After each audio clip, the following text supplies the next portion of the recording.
IVM.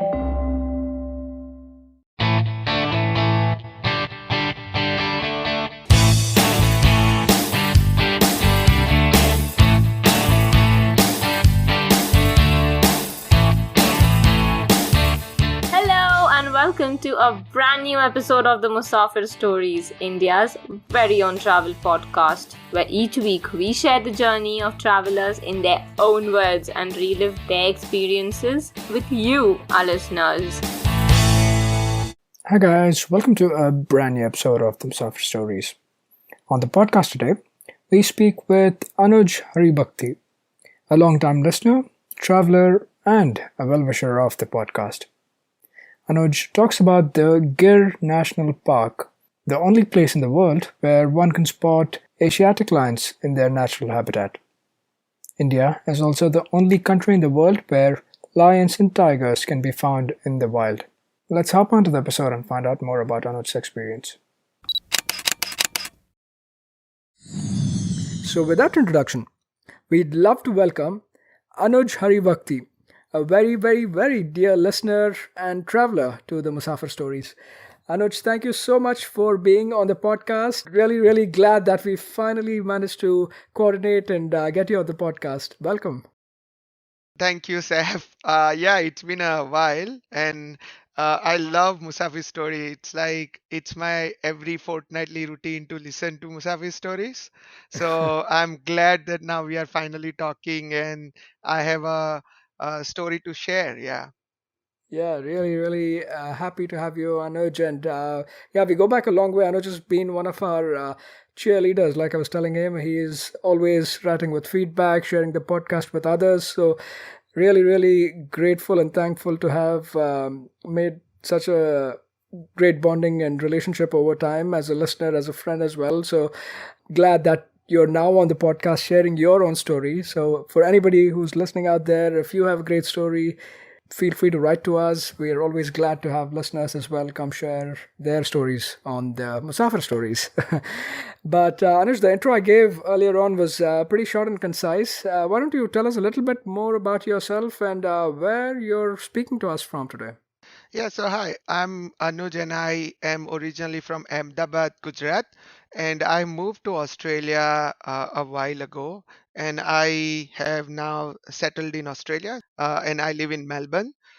I normally go around places every year, so I have been to 20 plus countries in last 5 years, and it's India that always pulls me back, and I always go back and visit good places in India, and I have a story that I'm gonna share here at Musafir Stories. Yeah, wonderful. Really looking forward to that. And yeah, like we usually do on the podcast, we try to focus the conversation on a place, on an experience. So, with that in mind, where are you taking us to today? So I'm taking the listeners to a place in Gujarat, my own state, the place called Sasangir Forest, also called Gir National Park. And the Gir National Park is the only place in the world where you can get Asiatic lions. So it's a very interesting place to go, and there is a lot of good stuff out there. And I would suggest everybody to make a plan and visit Gir. Yeah, wonderful. Really looking forward to this. And one of those iconic places, like you said, given that this is the only place in the world where you find the Asiatic lions, pretty dwindling and endangered species up until even a few decades ago. But yeah, we've Yeah. managed to turn that around, and we're looking forward to learning more from you about how your experience was. But for the uninitiated, somebody who's listening to it for the first time, just a quick high level overview of where this is. Gujarat is in the western part of the country for people coming from outside. But just in terms of how you got there, when it's a good time to visit, etc., can you shed some context on this trip? Yeah, absolutely. So, Gir National Park is located in the southwestern part of state of Gujarat, which is western India, right? The way you can reach Gir is by either by air, by train. By air, the closest airport is Rajkot Airport, and from Rajkot to Sasangir, it is 3.5 hours drive. closest train station for the broad gauge line is Junagadh, and from Junagadh you can take another meter gauge train to Sasangir, and Sasangir has a train station as well. The best way to get to Gir is to go to Rajkot or Junagadh and hire a car and drive to Gir. Okay, wonderful. So it is very accessible that way, even though you may have to, for the last mile, you may have to travel by road, but just make sure to plan and make preparations accordingly. Now, what's a good time of the year to visit this, given that parts of India can also get pretty hot, and I'm sure even the national park itself might not be open all around the year, right? So, when's a good time to visit? Yeah, so the national park is closed from mid-June to mid-October due to the seasonal rains, and from October onwards, the national park is open. Now, due to the forest, the Gir forest is deciduous forest, right? So after the rain or seasonal rain, the forest is very very green. So if you want to experience amazing forest, you go from November all the way to almost January, and that's the best time to go if you want a green forest and amazing flora and fauna. For wildlife spotting, the best time is from mid-February all the way to probably end of May. And hotter it is, it's better wildlife for you because the animals come out for water or hunting and mating and everything. So best time for animal spotting is after Feb, before May. Okay, I think those are some great tips, and for people looking at these different experiences, Anuj gave some wonderful tips as to when you can plan your trip as well. And in terms of your options to stay around the area, what kind of options are there, and what did you personally choose? So, Sasangiri is quite famous, right? So you can have budget option and luxury option. So you can have all the way from very cheap budget motels all the way to a very, very, very expensive luxury hotel as well. There are jungle lodges, which is very budget option, but they are very, very good. And then there are Aramnes, or there are Taj and Sarovar and all that kind of a resort style places as well. We sort of chose the middle kind of hotel. We stayed at a fun Gir resort, which was not very budget but not very expensive as well. And the best thing about choosing fun was it is very very close to the entrance of the forest, and all the safari. We were only 7 minutes away from Oh. the safari. Yeah, so in the morning you can get up as late as possible and straight go to the safari. But if you decide to stay in like fancy Aramnes or something like that, these hotels are very very far away. So if you take a morning safari, you have to drive 30-40 minutes to the entrance of the forest. So always select the closest possible place to the entrance, because the morning safaris are very early morning and you wanna be as late as possible. Yeah, you want to sleep well, especially Yeah. I don't know, like Aramnes I think was over a lakh a night or something like that. Crazy, right? So it Yeah. can be pretty expensive if you want the real luxury experience. You have those, but yeah, decide if you want to sleep longer or just stay in a luxury space and not even get to sleep well. But yeah, jokes aside. Those are definitely a broad range of options for people looking for budget stays as well. There's definitely something. Also, in terms of just I know it's not that you decide one day you want to go to Gear and you just wake up and you show up and you can make it, right? I'm sure there's requirements for booking or permits and stuff like that. So, how did you plan that, and how much in advance are these things usually needed? So, yeah, there is definitely a booking required. So the Safari booking is done through the government website. There is only one place where you can do Safari booking, and or there are travel agents who can do it, but you have to be very careful selecting a travel agent because obviously there are scams around. So Right. I would recommend to just go to the government website and book your own safari. For us, we sort of planned 2.5 months in advance to get the best timings. So morning, there are three safaris out there. There is a 6 a.m. one, a 9 a.m. one, and a 3 p.m. one. The most popular one is the 6 a.m. one because that's the best time to view wildlife. Hmm. The 9 a.m. one are normally the least popular, but if Right. you do want to go 9 a.m. one, you can do one of the days and you can see different style of the forest. And then the 3 p.m. one, which is also a sunset safari. It can get really hot, and the wildlife viewing chances are not as good as the morning, but you can see some of the non-lion wildlife. So you can see all the different other wildlife after 3 p.m. But you can see amazing sunset at Gir Yeah. at a 3 p.m. safari. But yeah, I would Okay. highly recommend to book 2 to 3 months in advance and get your slots going. Other these slots are very popular. The other thing that I wanted to mention is there is only 50 cars allowed at one point of time for the safari. So Hmm. the slots are very little, and there are lots and lots of visitor during peak time. And May is generally the best time to view wildlife, but it is also vacation time in India, and everybody goes Sure. there. So you need to book way in advance for if you are planning to go during school vacations. Okay, yeah, definitely does make sense, and thank you for Hmm. setting all of this context so well. Before we start and jump into the actual experience, your safari experience in the Gir National Park, I also wanted to touch upon just some background on these Asiatic lions, right? Do you want to shed some light on that? I know just how these are different from the, let's say, African lions, and just the background to it. Yeah, so the Asiatic lions are slightly different from the African lions, right? So the main difference between Asiatic lion and the African lions is the size. So Asiatic lion is about 10 to 15% smaller, right? And for the male lion, African lions have a bigger mane, and the Asiatic lions have a smaller mane.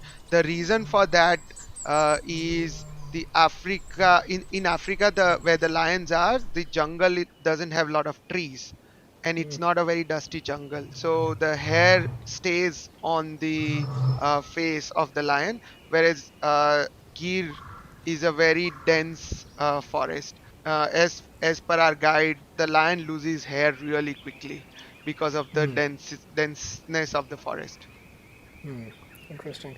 Yeah, but like you said, I think the most visible difference is the smaller size and lesser hair, also, right? The male Yeah. is much smaller too, so you could definitely notice that. And from what I looked up as well, apparently this is like about 20 to 50,000 years ago that they started the migration away from Africa towards Asia, and were predominantly found in regions like Turkey, Iran, Iraq, Saudi Arabia, India, right? This stretch, this belt is where they Yes. were found. And yeah, now, like I said, over time, they've just been subjected to, they went from being in the thousands to uh, as recently as the 1900s, we almost were down to a dozen, perhaps, right? As few as a 20 or so, even in India. And like even today, India is the only place in the world where you can find these lions. So Yes. they are an endangered species, and I believe what critically endangered species, right? Up until recently. So it has been quite a remarkable story of success in this case, right? Do you want to share some of that experience and background too, about how these big cats have basically gone from almost being extinct to now it's almost like a bustling population in Gir, right? Yeah, so as you said, yeah, they were right down to like dozens in early 1900s when the hunting was happening. So after the independence, the government launched a project called Project Gir Lion. In I think it's in mid 60s they've sort of started doing the conservation, and in mid 60s the population of the lions were like in hundreds, so probably around 150.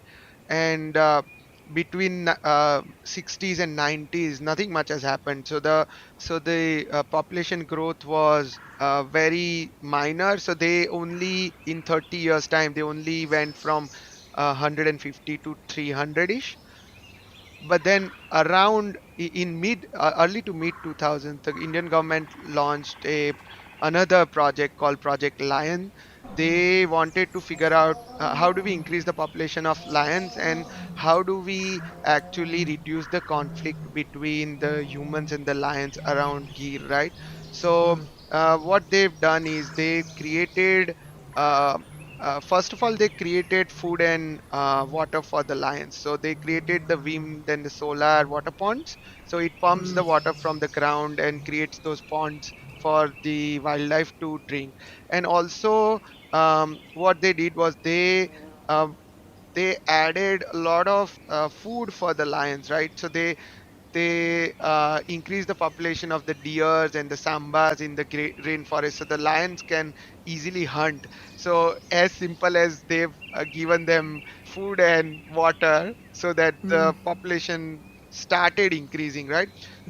Yeah, so the second problem that Indian government faced was the conflict between humans and the lions. So the villagers would get interrupted by lions, and the villagers would kill lions, or if they eat their domestic stock, so then the villagers would kill lions. So the way Indian government solved that problem was to hire the guards, female guards for the forest, and lot of the villagers listen to the female guards really really well, right? Because the females are the female lions, so the lioness are the one who actually hunt for the food, and the human females actually make food, right? So when the villagers were supposed to listen to the females, they were actually understanding the problem, and the females were in really great place to actually explain all the problems of killing the lions and everything.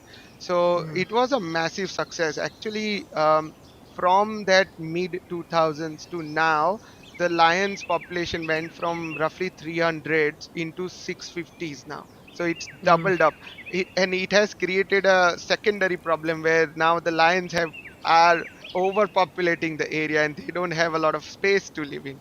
So Yeah. it is a good problem to have, but the whole of creating water and the food and reducing the conflict between humans and lions have created an amazing thriving forest for lions to live in. And I'm really proud of our Indian government and what they have done. Yeah, absolutely. Especially the state government. I mean, credit where it's due, but usually governments don't get their act together when it comes to wildlife, right? So I'm really glad that, especially when this was very critical, also, right? Like we said, Yeah. this is almost they were down to a dozen, and now we're in a position where there's more than the place can managed to have. So it's one of the good success stories, and I'm hopeful that this can continue, as well as other governments can take, other state governments and the central government also can take leave of what has worked out well, and they've really come up with some novel ways, things like recruiting female forest rangers and guards, and helping spread that message of why it is important to coexist, because again, given that so much of the animals natural habitat has been taken up over time by agricultural lands and stuff like that, it is bound to happen, right? Man human Yeah. sorry, the human animal conflict. So it's great that they've chosen ingenious ways to tackle that, and it's worked out well. Again, thank you so much for giving all of this good context, because sometimes it is important to understand the background of such stories. I know from an experience perspective, it is great to go and see, and that's the key to it. But the bigger picture is also equally important in a lot of situations. So, thanks for shedding some light on that. So, let's jump into your safari experience finally, right? Let's jump into this and give us a little bit of a background. Like, once you got there, once you had your stuff sorted out, both from permits or bookings to your stay, and everything was sorted out. Like, you're in the national park and you're looking forward to your first safari experience. How was it? And just give us a sense of, like, even in terms of probability of sighting wildlife on these safaris. How likely is it? What types of things you're seeing, etc. Yeah, so for the safari, like there are, as I mentioned earlier, there are three slots, right? So the best chance to get is a morning slot is your best option to view the wildlife.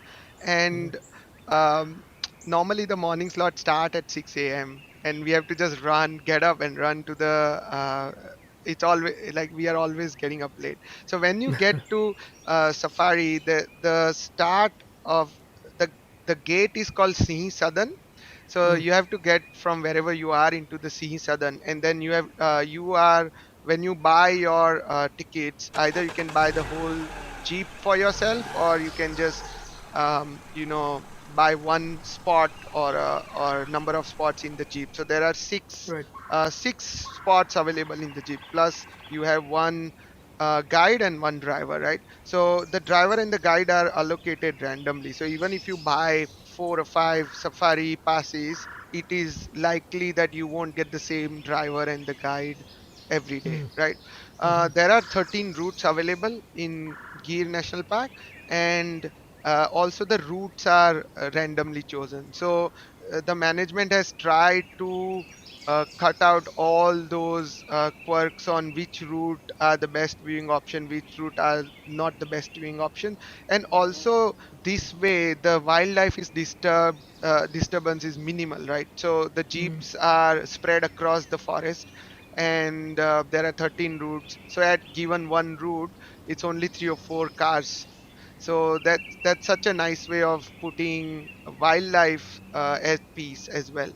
So when we get in the morning, it is 3 hours safari, right? So you get there mm, at 6 a.m. It's not a sunrise, so you start your safari during the dark, and then you gradually wake up the jungle. So you are in a jeep, the sun is rising.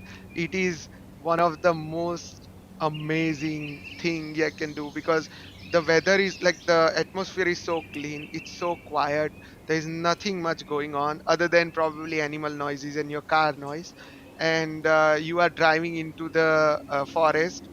There is lots and lots of wildlife in the morning. So you see a lot of deers, you see a lot of zambas, nilgais, ev- all those, herbivorous animals you can see in the first place. But then your main event is your lions, right? So um, the best part about 3 hour safari is you only remember. So your lion sighting could be at the start, could be at the middle, could be at the end, right? A lot of the times the guides are so clever that they know where the lions are, and mm, they can show us the pug marks and the foot marks of the lions and where they are going. And it is very very high chances that you're going to view lions in the morning, right? But the viewing is only probably about 5 or 10 minutes, right? So if you are lucky enough, and we were very lucky that we saw lions every day in our safari. mhm, So we did mhm. about four safaris, and every day we had lion sightings. So we were very very lucky, right? Wow. Yeah. We saw roughly 20 plus lions in our Oh my God. Okay. yeah, in total, right? So first day it was 3 hours of safari, and you're just driving around in one of the routes. And bear in mind, every route is roughly 20 plus kilometers long, right? Mm, So and it is not a road, it's just a jungle. Like sure. so your the drive is not very smooth, right? Yeah. So it is very slow. So you looking at 3 hours of safari, and you say 10 minutes of pretty much your sighting, and you forget rest of 2 hours and 50 minutes when you actually see the lions. And then you come out of the safari and you are like, oh my god, that's 3 hours done, and we only remember 10 minutes of it. And the lion sightings, whenever that happens, so on the first day we saw two male lions sitting side by side. Mm, And because on our route that was the only sighting that they had, so there was four or five cars coming and going around the places. So our car went in, and we took some pictures. And the male lions were like, I think they were the old male lions, and they were really, really big, like huge. And if we think these are the small lions, imagine the African lions are so large. Yeah. uh, and they are wild lions, right? So you are just waiting and waiting and waiting, and the driver and the guide would just figure out where the lions are, and they try to go in different way. But yeah, at the end, when it happens, everything is forgotten, right? So when you see the lions, the mesmerizing sights of the lions. So day one we saw two lions, and then the second day we went and saw a female and a male, young female and a male lions, right? Those lions were either finished mating or they were about to go into mating, but we didn't know. So we saw them walking across the jungle, and they were probably trying to find a spot to just sit there. Mm. And our car and the driver, they were so clever. One of the person in our group spotted the lion, and then the driver was kept on following the lions, and a lioness. And we saw them walking from one place to other place, and we had like, we were just sitting and watching them, and they were like sitting and watching us. So and it was like 10 minutes or so. We just had so many photos, and everyone in our jeep were like so excited, but we can't make any noise because that disturbs the life. So it was like excitement, but we can't make any movement or noise because it's, one is dangerous, second is like disturbing the wildlife. So male and female lion were sitting, and then they started walking inside the forest. And then the lucky part was the road also went inside the forest. So we were following the lions for, I think we followed the lions for 15 minutes, right? And it was amazing. I mean, I cannot, the words cannot express how good the viewing was. And we were very, very lucky because the other cars in our route did not follow us, and they stopped at some other place in the route, and they couldn't see. So we were the only Mm. car in our route that saw those male and female lions. So they were the young, 3 years old lions, and they were like prime. It was such a nice viewing. And I clicked a picture of that particular lion, and I think that is best picture I've ever taken in my life. So Mm. we were very silent but very excited. That was mind blowing. And the Yeah, third yeah. day we did a morning safari. I mean, since we already saw two male lions and a male and a female lion on 2 days, we were like, okay, we were very relaxed. But the best part was the moment we entered the jungle, we saw four cubs and a lioness. And at the start of the jungle, before the routes get separated, right? Mm-hmm. You have all of the cars together, and then the routes get separated. That's how the Right. jungle is. They were at the start of the jungle, so they were literally at the gates, the four lion Mm. cubs. So they're like at least 50 cars behind them, and they were like just walking very cool and calm and collected, in as if then nothing has happened, right? So they were just walking, and all the cars just kept on following them. And then when the routes are separated, then the lions went some other route, right? Whichever, I think we were on the route 13 on that day or something like that. Mm. And we were so lucky that on that day our guide was so experienced that he Mm. knew that these lions, he knew which lions were there Mm. and where what they are doing. He took us to a place in our route, and we were just sitting there for 40 minutes. Like we didn't do anything, and we were just sitting in the middle of nowhere in the jungle for 40 minutes. We can't get out of the car because it's not allowed. Sure. And we were just sitting there, and then the four cubs and one lioness that we saw in the morning, they were coming towards us.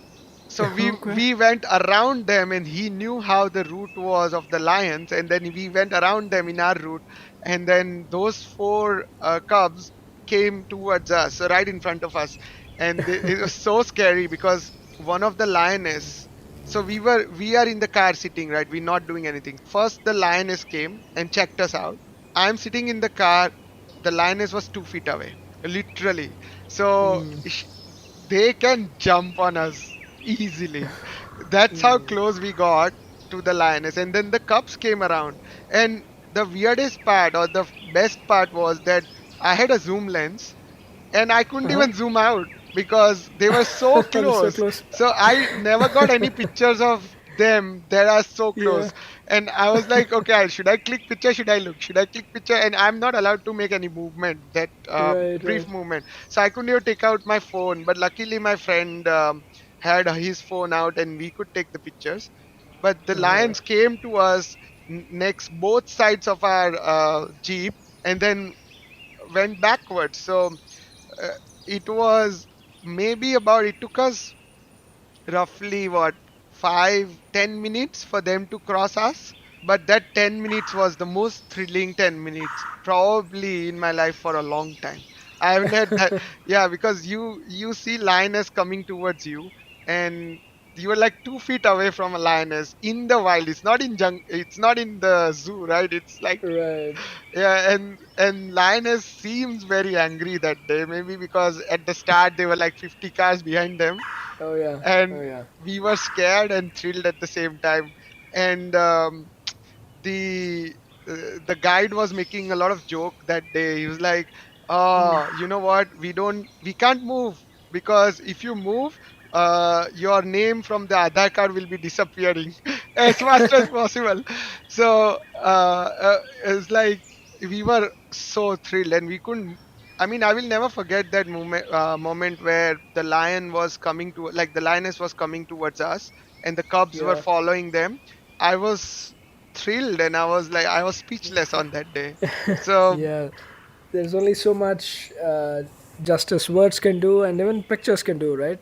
These experiences are really, really hard yeah, to come by, even, right? Forget about explaining them. And it also, I guess, highlights the importance of having good guides and yeah, trackers for you, right? That can also absolutely. like significantly enhance the experience you have, and also them giving you important tidbits about the lions or facts about the jungle, about the tours and stuff like that. So it's really important, and I'm glad that not just the spotting part or the viewing part of it, you also had like great guides to kind of take you and have perhaps experiences that some of the others didn't have. So really, really glad to hear that, and I can literally even feel that in your voice now as you explain the excitedness. Some of that actually still shows in as you're explaining that to us. Glad that you had that chance. And how many did you say you had? About 4 safaris planned? Is Yeah. that what you did? Okay. So we did the three of them. The fourth one we did went to this other place called Gir Interpretation Zone, also called Okay. Devalia Park. So the importance of that is a 4 kilometer by 4 kilometer fenced area where they do all sorts of breeding and controlling the lion population there, right? That Devalia Park is open every day, all year, right? Even if you can't go to the main Gir forest, you can always go to the Devalia Park, right? And if you are not lucky enough, and if you don't spot any wildlife in the Gir National Forest, you can 100% vouch that you will spot lions in the Devalia Park, because there's so many there, and it's such a small place that they breed, right?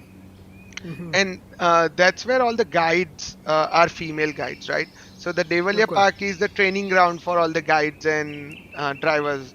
Yeah, I would recommend to leave the Devalia Park at the very end of your safari, and that's where you can always spot the lions, right? Because it's a very small area. The other significance of the Devalia Park is Gir not only have lions, they have also have leopards, right? But leopard sighting are not as good as lion sighting, right? It's Sure. very rare that you see wild leopard in Gir. I mean, you might need to do 10 safaris to see leopards, right? And if you have that time, that's amazing, right? But normally you only have time for 3 or 4 days or 5 days maximum, right? So there is very low chances of spotting leopards. Leopards are also in the Gir. They also kill humans, right? So they lions normally don't kill humans, but leopards do. So what government has done is, when a leopard becomes man-eater, the government don't kill the leopard. They move the leopard to Devalia Park, where they've created like a massive place for leopards, man-eater leopards to stay. Like, so what the guides call it is, it's a jail for leopard to eat man, Oh. right? But it's not really a jail because it's an open area. And Yeah. within the big fence there is a smaller fence for leopard, right? So the cars don't go in, but the cars go around on top of the Right. walls. So the leopards are in a well, big well, like a huge place, and there are hundred, like not hundred, but there are lots and lots of leopards there. So if you, and which is very likely that you don't see leopard in Gir, and you will definitely see leopards in the Devalia Park. So if you want to see real leopards, big leopards, you see Devalia, you go to Devalia Park, right? So that's the significance of Devalia Park. Okay, and how far is this from, say, the Gir National Park? Oh, it is actually within the Gir National Park. So it's inside. So you still have to go to the same gate, and then from the gate you go inside the Gir forest, and then there is another gate that takes you to the Devalia Park. So it's the same place that you go. It's just a different route that you have to take. Okay, okay, wonderful. So, yeah, for somebody who maybe are not as lucky as Anuja and his gang were in terms of sighting and also a variety of sightings, right? First day you saw the male lions, and then the The- next day a couple, and then the third day with the cubs. So you yeah, pretty much got the whole yeah, range of them. But for somebody who's not as lucky, you can always go to the Devalia Park where you can have, you could say, a much more controlled environment. So that way the probability of seeing is also, obviously it's almost guaranteed, like you said, right? yeah, So that's also something you can plan for. And one other thing, like you also mentioned, right, the female forest guards and the rangers and everybody those are there, hats off to them as well. We spoke about them earlier. And if somebody is interested, I came across this documentary almost that they made about these forest rangers called as Lion Queens of India. Apparently this was yes, done by Discovery Channel, so you could check that out as well. Again, like, you have to appreciate all of these things, right? This place, this program has become a success due to a lot of different things, a lot of different stakeholders actually working towards it. And these female guards, like they call the Lion Queens of Gear, they also play a very, very important part. Again, beyond just making sure that this human animal conflict is limited, they are also pretty much putting their lives at risk day in and day out, right? It's not like a yes, comfortable desk job like a lot of us have in the comforts of a building with AC and desk and a chair. It's not that. Day in and day out they pretty much put their lives at risk, and beyond that they're also working towards saving this once upon a time endangered species. So hats off to them and other stakeholders too, like locals, like the tribes or whoever who live around the area, right? Drivers and the trackers and the naturalists, the guides, all of them as well, and the government, of course, they also have an important role in bringing all of this together. So hats off to all of these different stakeholders also. But I think this has also resulted in, like you said, we are almost in a situation now where yeah, there is the problem of overpopulation of sorts, right? yes. That has also become an issue. Do you want to speak a little bit to that? Yeah, so as the Gir National Park is not the largest park in India, Right. right? So there's around 670 odd lions right now. That's counted. There could be very a lot of. So what the guides was telling me was there are more than 900 there, right? So that's what the rumor is. The official number could be a smaller number, and that created, like, there is a space problem now. So the central government wants to create a secondary park outside of Gujarat, and because the lions are pride of the Gujarat government is not going to give up on them, right? So I think in next couple of years we'll hear something about conserving more because there is severe problem of space, and Yeah. I think only this year the Gujarat government also announced the expansion of the Gir forest. So they might create more space within the Gir forest to have more lions there. So we'll watch this space for next couple of Yeah. years and see what happens. Yeah, because I think you must have seen these viral videos, right? Where Pride of Lions is walking about on the streets and stuff like that. This is from areas around Gir, right? There's, Yes, like Anuj yes, mentioned, there has been so many of them after the success of this Project Lion that they have started to venture out of the national park or the boundaries. There's no real boundaries or fences as such, right? So it's easy for the lions to actually venture out as well, and it's become so much that it could be problematic. So there are stocks, and I believe the Barda. I don't know if this is the national park yet or not, but that's one area that's being considered. And also, I don't know, sheer coincidence or whatever, but recently in, I forget the name, I think it's Kuno National Park in Madhya Pradesh, right, where the cheetahs were introduced Yes. from Africa. Like that was one of the places being considered, but obviously there was a little bit of the prestige issue, like you could Yes. call it as well. That Gujarat obviously feels that they have done this turnaround, and this is the home for the lands, the lands of the pride of Gujarat. So Yeah. there's the ongoing conversations there too, but hopefully it gets addressed, because if there is a situation there, this could be problematic as well, right? One, obviously, there's the man-animal conflict. If they venture out of Yeah. the park, this can be a problem, and also. It's almost like putting all your eggs in one basket, right? In Yeah. cases of like a epidemic or some sort of a disease or something, you don't want all of them to be impacted, because even when I was looking up about this, apparently can't remember the name of the disease, but not long ago there was an outspread in Africa, where within a period of about 3 weeks, there was almost like 1,000 lions that were killed because of this disease, right? So you don't Yeah. want to be in a situation like that where all the hard work you've done over literally decades gets wiped out, and even like natural calamities, cyclones, floods, like anything can happen, right? So you want to avoid putting everything, like all your eggs in one basket. So that there's that risk as well.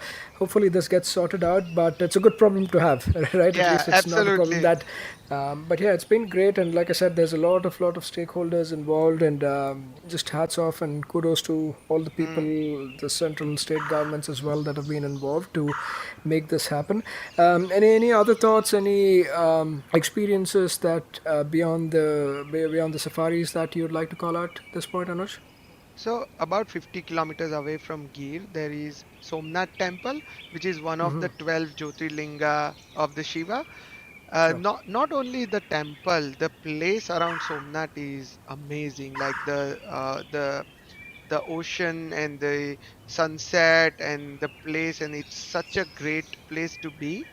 So I would highly recommend, even if it's not the temple that you want to visit, just go to the Somnath. We did do a day trip at Somnath, and it is great place to go. The other place on the opposite side of Somnath is Div.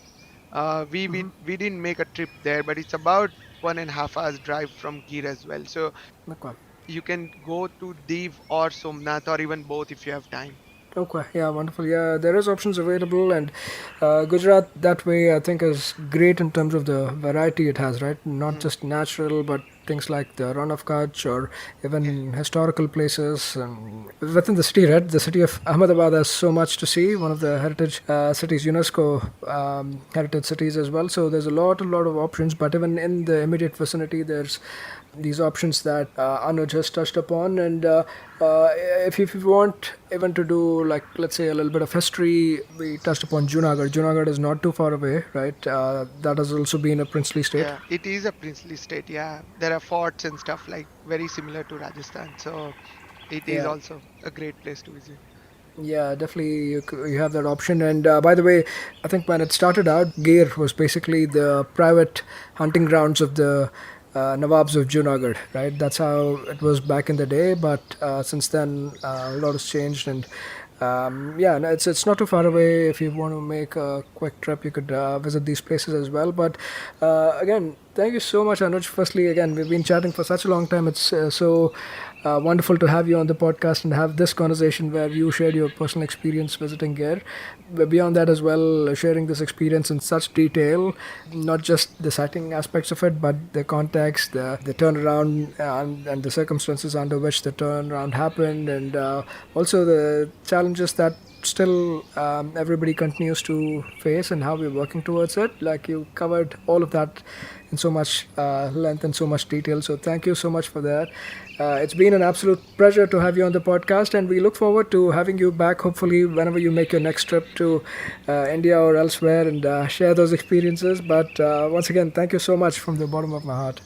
Thank you, Saf. Yeah, it's been great chatting to you, and thank you for inviting me onto the podcast. It's been great fun recording. And yeah, I'm looking forward to another trip to India, another place to visit, and then I hope I have enough content to share here. Yeah, absolutely, absolutely. We'll look forward to that. And for other listeners as well, if you have a great story, do definitely feel free to reach out, and we will have a chat and see how best we can bring you onto the podcast. But thank you so much, Anuj. It's always great to have listeners on the podcast. Thank you, Seth. That was yet another great episode on the Musafir Stories. Make sure to show us some love by sharing the podcast with your friends and family. We are on Instagram and Twitter at Musafir Stories. If you like this podcast, don't forget to check out other interesting podcasts on the IVM network. You can listen to us on the IVM podcast app or the website. Follow us on our social media. We are at IVM Podcasts on Twitter and Instagram.